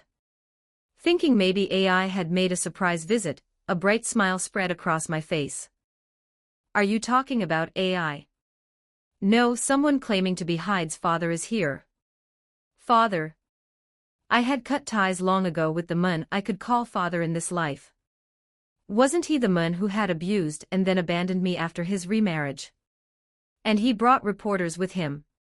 Strangely, I felt a boiling rage surge from deep within my chest. He had abandoned his own child, and now he had the nerve to show his face with the paparazzi in tow. Where are you going, Hyde? To go beat someone up. Sakamoto Ryuichi, returning after handling his business, was stunned by the sudden change in Hyde's aura. It was his first time seeing Hyde, who was usually blunt but always looked out for him with warmth, projecting such pure, unadulterated fury. The website for reading paid chapters is available on my Patreon. The number of chapters on Patreon, 137. Link, patreon.com/ultramagnus_T. Chapter 108, Being Blood. 1026 words. I couldn't tell if it was the residual heat from the concert I'd just finished or the eruption of long-festering, stale negativity, but I slung my guitar over my shoulder and headed toward the man who called himself my father. I thought the bond had already been severed. They were the ones who had cut me off first, and my so-called parents were the kind of people who looked the other way even while I was being abused at the hands of my uncle. When you become famous, the number of people who recognize you inevitably increases. Even so, I believed they wouldn't come looking for me under the guise of parenthood. The reason was simple. I had already secured a legal property manager, and had my power of attorney transferred via the family court. The parental rights they held by mere virtue of blood relation had zero influence over my life now. Relationships not bound by affection are ruled solely by interest. With even the core elements of their parental authority stripped away by the court, there was no profit left for them to gain from me.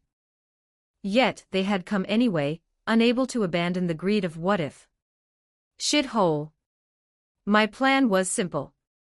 I'd use the guitar in my hands to crack the man's skull open, toss a few dollars at him, and leave. Flash. Flash. As I headed toward the main gate of MetLife Stadium, the reporters who had been lying in wait began detonating their camera flashes all at once. Son. How have you been? Doing just fine. The man, partially obscured by the camera glare, began speaking to me as if we were having a happy reunion. The emotion I felt toward him wasn't the affection I'd had as a child, it was a visceral, deep-seated hatred, the kind of revulsion one feels when looking at a repulsive beast. I wanted to go to the show but I couldn't get a ticket. It's better that you didn't. If you'd caught my eye inside that venue, I would have broken your legs. As my words, heavy with sincerity, hit the air, the reporters' eyes lit up at the scent of a scoop. They began thrusting their recorders toward me. The rest of you, get lost too. Right now. Tanaka Shuji, the bald bassist of Enfant Terribles, was thinking of his leader, who had just marched toward the stadium entrance with a face full of rage. Could it be those family issues, the ones he told us about in detail after AIM talk? His cognitive functions had been dulled by the post-concert adrenaline, so he hadn't put it together immediately. Parents who abandoned their child crawling back once that child became famous, it was a scenario that reeked of ugly plausibility. He didn't know the leader's family well. He could only speculate based on the things Hyde occasionally mentioned when they were drinking together. The world often called the leader the chief of the rascals, but contrary to that nickname, the leader's nature was kind. While he could be blunt or surly at times, he was arguably the most soft-hearted among them all.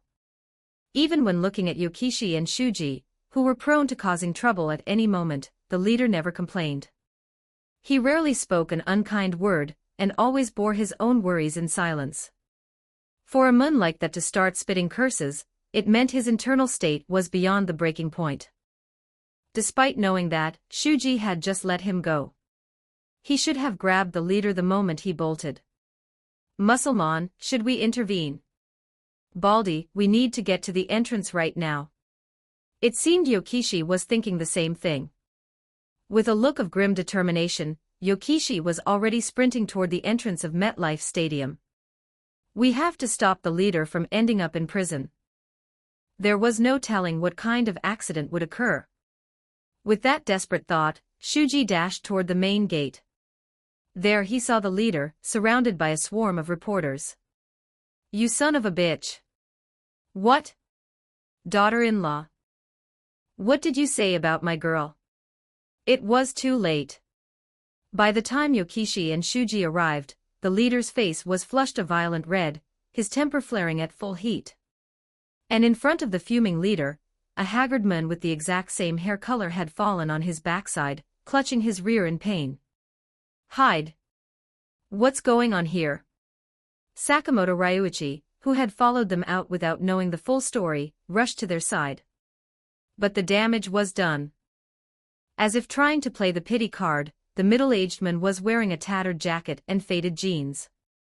Meanwhile, the leader was lifting his guitar over his head, looking ready to pounce on him.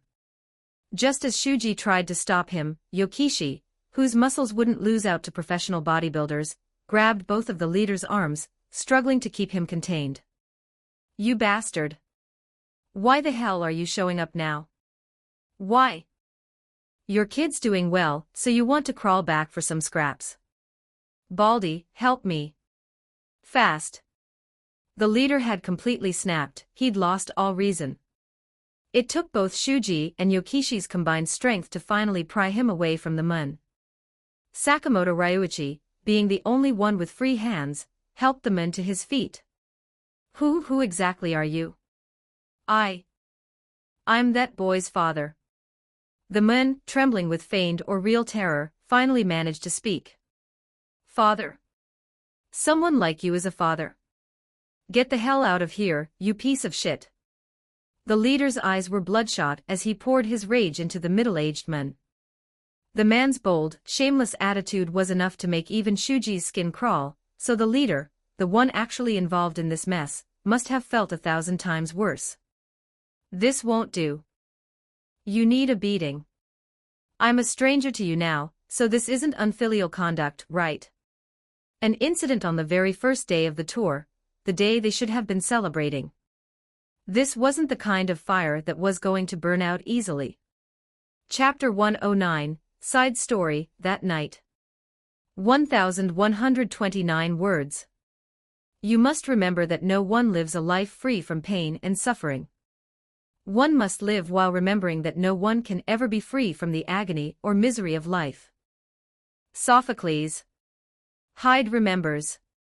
To be precise, the memories engraved into this physical body remained hauntingly vivid. He remembered the moment his parents divorced just as he was starting to perceive the world clearly, and how his father, who had taken custody of him, discarded his love for him after remarrying. Son, Daddy still loves you, but there are just so many other important things now. I'm sorry. All he could recall was his own foolishness, how he had clung to an unwavering faith in his father even as the man slowly turned his back on him. In the end, his father betrayed that trust. The father who promised never to remarry did exactly that, and the vow to do his best even after the marriage was torn to shreds like waste paper. Once a younger sibling was born, every ounce of interest shifted toward the new child. The more Hyde resisted his stepmother's subtle discrimination, the more he was branded a bad son. Ultimately, he was kicked out of his father's house. What followed was a relentless succession of hardships beyond description. It's a common story you'd hear anywhere. The kind of plot that frequently pops up in dramas. The child of a previous marriage who is gradually marginalized after a stepmother enters the home. The struggle to reclaim dwindling affection, only to be abandoned in the finale.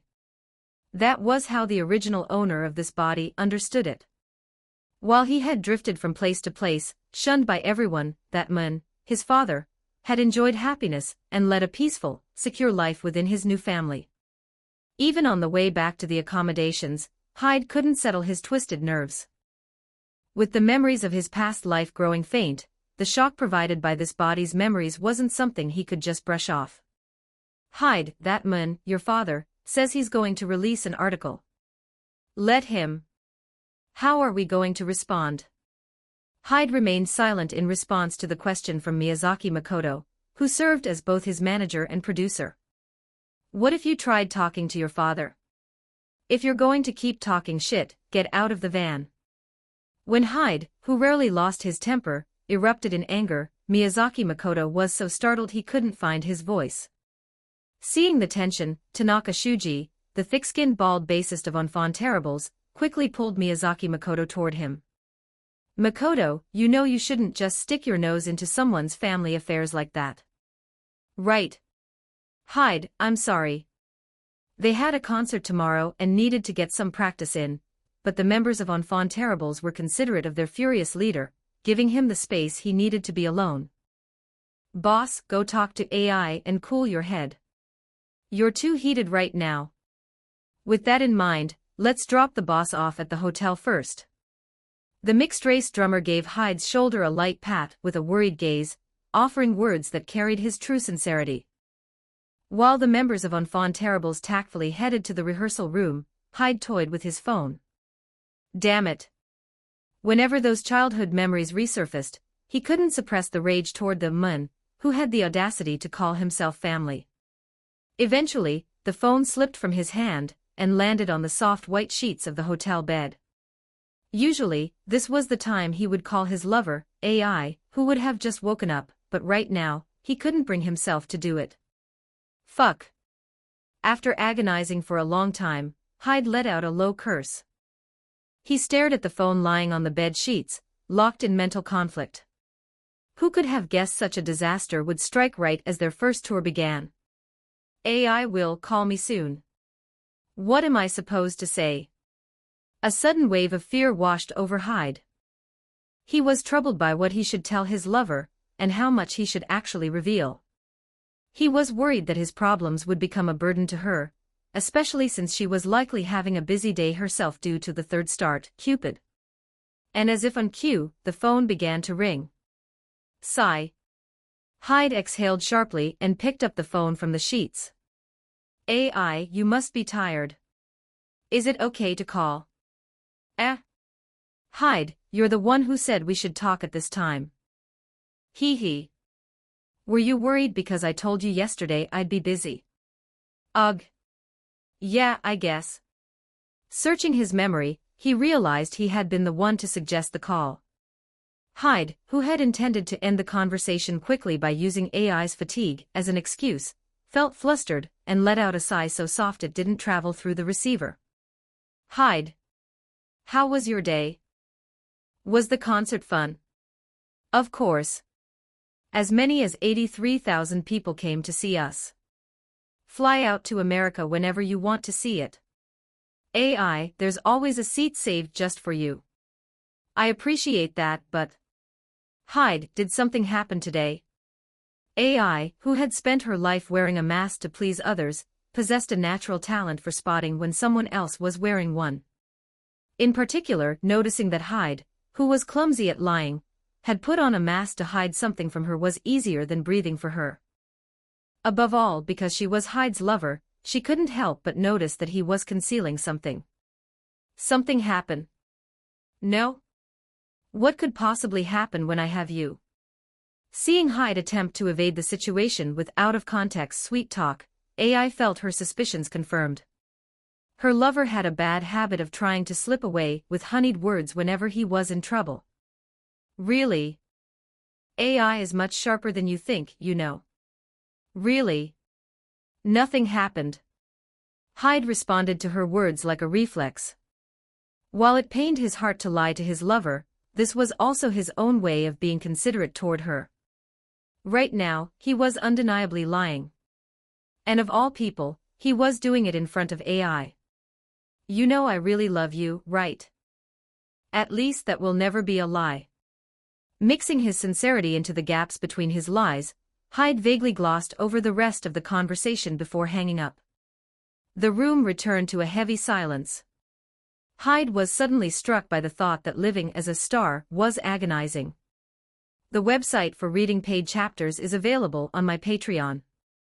The number of chapters on Patreon, 137. Link, patreon.com/ultramagnus_T. Chapter 110, The Life of a Star. 1147 words. My enfant terrible's sons beat me up. Aged and ill father seeks out son, but child turns a cold shoulder. Hear Hyde's voice threatening to break his father's legs over the phone. Listen now for just $40 per minute. I thought Hyde was going to kill me.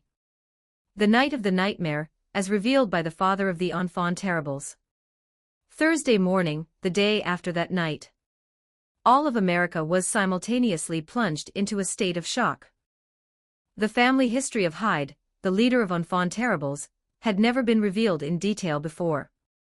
All the public knew about his personal life came from a past appearance on the Japanese variety show Yuumi Talk, where it was mentioned that he had a difficult time in school, and that his parents were divorced. Now Hyde's deepest family secrets, unknown to all, were leaking across the United States through the mass media. Listen to the reunion of the enfant terribles family.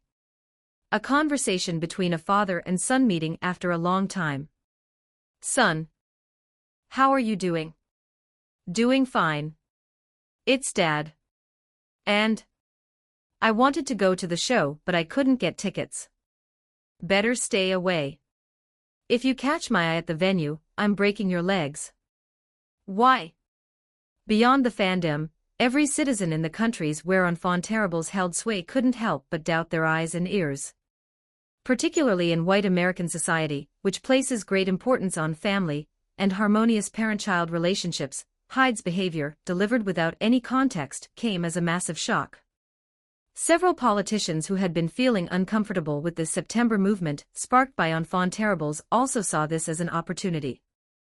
They attempted to use the situation to crush the momentum of the band, the icons of a movement that was threatening their own interest groups. Like a train with broken brakes, the situation began to race toward an unknown destination at a speed no one could stop. However, the label behind enfant terribles, Strawberry Productions, did not sit idly by. As soon as the articles appeared in the U.S., Strawberry Productions announced they would take legal action against the man claiming to be Hyde's father. To turn the tide, they were already organizing the family history Hyde had shared with them the night before. Tell Hyde I'm sorry. Saito Ichigo, the president of Strawberry Productions, smoked a cigarette with a face full of guilt, thinking of Hyde, who would suffer because of his choice. They could have let it pass and buried it, but Strawberry Productions made the decision to sacrifice Hyde's privacy to protect the brand value of enfant terribles, the focal point of the September movement, and an icon of the era. Though it was a situation Hyde had agreed to, Ichigo felt a wave of self-loathing at the person he had become. What happened to honor and loyalty? The reason the beginning of a band is beautiful and dynamic is that the spirit of prioritizing music and honor has not yet been replaced by business. However, as the band grows in size, that spirit quickly vanishes, and business alone fills the void. And it was no different for enfant terribles and Strawberry Productions. Can you call someone family just because you share blood? Evening in Japanese time, lunchtime in American time. Rebuttal articles written from Hyde's perspective began to pour out, fueled by leads leaked by Strawberry Productions. The only loser in this fight was Hyde himself. His tragic family history would follow him forever regardless of his wishes, and the public would use it as entertainment, gossiping about his life for sport. Saito Ichigo had traded Hyde's life for the brand value of enfant terribles. I am the worst kind of man.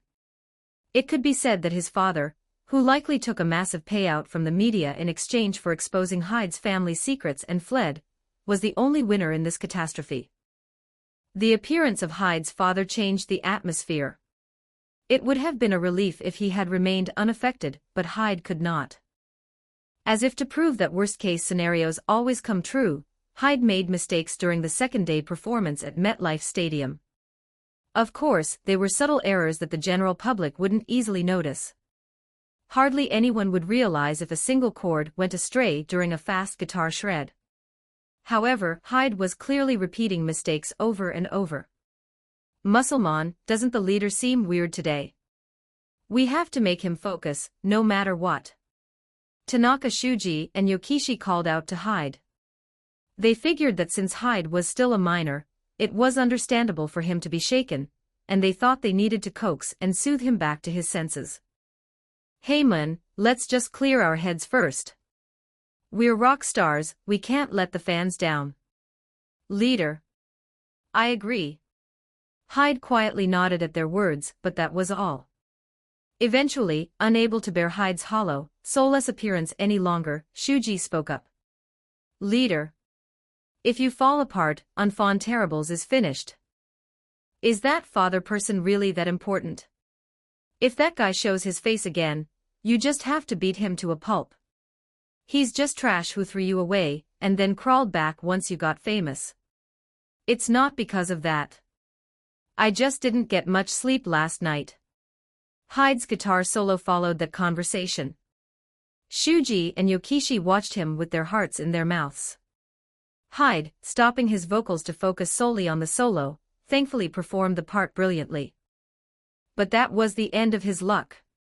From the latter half of the concert, things began to get shaky again, and by the encore stage, his timing went completely off, causing the harmony to collapse. One lucky thing was that the crowd, drunk on excitement, didn't demand precision during the encore. Furthermore, Yokishi and Shuji quickly managed the situation with their stage banter. "Whoa! You guys are the best crowd we've had so far. I feel like I should just put down this bass and all this crap just to jump around with you all." The bald guy's phrasing is a bit weird, but I agree, you guys were the best. Yokishi and Shuji finished the stage by roughly glossing over the mistakes, but that brief relief didn't last long. Behind Shuji and Yokishi, as they let out sighs of relief while coming down from the stage, a sound like thunder erupted. "Leader. Hey man." There stood Hyde, who had just smashed his own guitar in half. Leaving the splintered instrument behind, Hyde walked toward the waiting room. Watching Hyde, Miyazaki Makoto approached Shuji and Yokishi and whispered, "At the Grammys, how about we have Hyde put down the guitar? It seems he's fine if he just focuses on one thing at a time." We know. Chapter 111, The Life of a Star 2. 1062 words. Enfant Terrible's second album took flight, propelled by the momentum of their previous success, and the shifting tides of the era. On the charts, their dominance showed no signs of slowing. Since the album's release, Enfant Terribles had occupied the #1 spot on both the Billboard Hot 100 and the Billboard 200 without interruption. Their decision to pivot toward a heavier, more profound, and grittier sound, breaking away from the shadow of their debut masterpiece, had been a massive triumph. Critics, who traditionally favor complex and experimental soundscapes, gave the second album even more favorable reviews than the first. Given the scale of their initial success, many expected the band to simply self-replicate their previous hits, but critics praised the band's gamble to venture into new territory. While some reviewers expressed regret that the message of hope found in their debut had shifted, even they couldn't help but applaud the sheer quality of the music. Many groups reached the summit only to lose their form and slide back down. The consensus was that Enfant Terribles had masterfully utilized their peak popularity and recognition. Consequently, while the first album possessed more mainstream appeal, the second album was smashing commercial records far more aggressively. The band moved 40 million copies each of their versions of OK Computer and Nevermind. With experts predicting that the sales of Michael Jackson's double albums might even surpass Thriller, the public viewed Enfant Terribles as the Mike Tyson of the music industry. They were a band that charged forward regardless of the opponent, knocking everyone out, never letting a fight go to 10 rounds, and completely disregarding the need for point scoring. Even back in their home territory of Japan, Enfant Terribles was currently challenging the all-time record of 7.7 million copies held by Utada Hikaru. Enfant Terribles ranked number 1 in most European countries. In the current reality, such headlines barely garnered attention, as they had become almost routine. The frenzy that had started with the single Stairway to Heaven had only one ultimate destination: the Grammy Awards. A feat never achieved even in the world where rock once thrived, dominating the general field categories for 2 consecutive years. Having already swept the American Music Awards, countless bookmakers were betting heavily on their victory at the Grammys. Though there was one volatile element that no one knew about, except for those within the band's inner circle. The day after the second New York concert, Hyde took advantage of a rare moment of rest to do absolutely nothing. Aside from going out for breakfast, he stayed in bed all day. Part of it was the mental exhaustion from everything that had suddenly been thrust upon him, but more than that, he was reeling from having ruined a stage that was supposed to be a sacred space for him as a rock star. The root cause was, of course, that man who appeared claiming to be his father. Because of the series of events that unfolded after his appearance, Hyde had compromised the performance, one that should have been the band's finest hour. "I can't let this happen at the Grammys." Hyde thought of the possibility of winning consecutive Grammy sweeps, an achievement that could represent the pinnacle of his career. The metrics Enfant Terribles had achieved were at a level no one else could touch. While new rock stars like Guns N' Roses and Avril Lavigne were rising, they still needed more time before they could realistically challenge the band's prestige. Enfant Terribles was a band at its zenith, the others were still rookies. And yet, Hyde's heart felt heavy. Unlike the previous year, this upcoming Grammy ceremony felt like the final station of his career. "Fucker." The night his father had shown up, Hyde had spoken on the phone with Saito Ichigo, the head of Ichigo Production. The topic was, naturally, how to handle the current situation.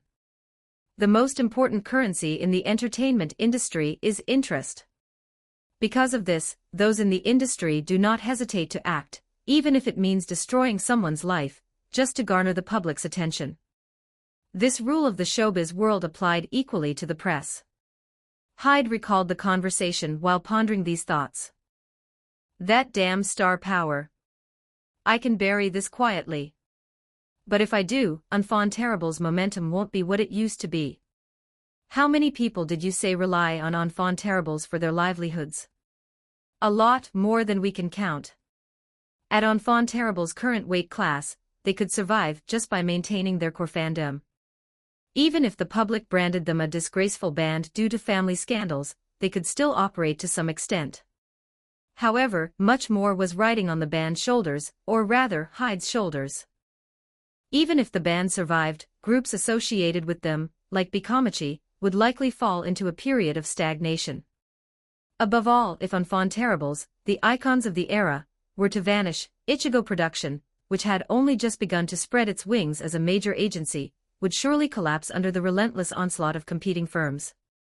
This was because Ichigo Production was a thorn in the side of the existing industry cartel, having smashed traditional practices and unfair norms in favor of artist-friendly policies. Then there's no helping it. I suppose this is just the life of a rock star. Hyde, this label will follow you for the rest of your life. It will become fodder for gossip that haunts your footsteps forever. Saito, like you said way back after Uticon ended, this is business. Right, business. You're right. Once the news of Hyde's family history went public, the audience would no longer see him for who he was. They would view him through a lens of pity or idolization, regardless of what he actually did. It's not like I'm trying to be Kurt Cobain or anything. After meeting Liam Gallagher, he had resolved to become a true rock star who spoke only with sincerity, yet Hyde had ultimately ended up as a liar full of contradictions. Hyde felt like throwing everything off his shoulders and simply disappearing somewhere far away. That night, Hyde put a cigarette in his mouth for the first time since coming into this world. The website for reading paid chapters is available on my Patreon. The number of chapters on Patreon, 137. Link, patreon.com/ultramagnus_T. Don't forget to like and subscribe to Novels Wonderland.